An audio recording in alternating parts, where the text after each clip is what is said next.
तर सध्या दिवाळी फंक्शन जवळ येत आहे, तर बरेच जण ऑर्डर करतात आणि ऑर्डर नंबर न चेक करता ऑर्डर रिसीव करतात. तसंच माझ्याशी झालेलं आहे. मी परवा एक पार्सल रिसीव केलं, पण माझा ऑर्डर नंबर चेक केला नाही, कारण माझा स्वयंपाक सुरू होता. ऑर्डर डिलिव्हरी दादा आले होते आणि मी पार्सल रिसीव केलं. तर मी प्रत्येक वेळेस माझा ऑर्डर ID चेक करून घेते, कारण याच्या अगोदर माझ्यासोबत एकदा फ्रॉड झाला होता. ते पार्सल माझं रिटर्न झालं नाही आणि ते माझं 1000-1500चं पार्सल होतं आय थिंक त्यावेळेसचं. तर ते रिटर्न झालं नाही. हे तर मिनिमम आहे.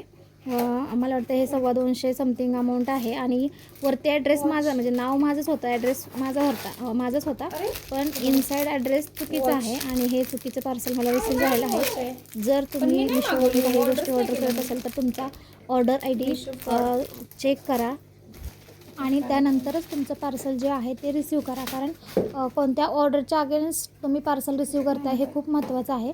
आत्ता सध्या हे मी ऑर्डर ID चेक केलं नाही आणि कोणत्या ऑर्डरच्या अगेन्स्ट हे पार्सल नाही आहे, त्यामुळे मी हे रिटर्न करू शकत नाही, ना कॉन्टॅक्ट करू शकत नाही. तर हे पार्सल असंच पडून राहिलं आणि ही चॉईस पण माझी नाही आहे. मला काही सध्या वॉच वगैरे नको होतं, इतके सारे वॉच सध्या तर काही गरजच नव्हती आणि हे चुकीचं पार्सल असे रिसीव होतात, त्यामुळे तुम्ही काळजी घ्या.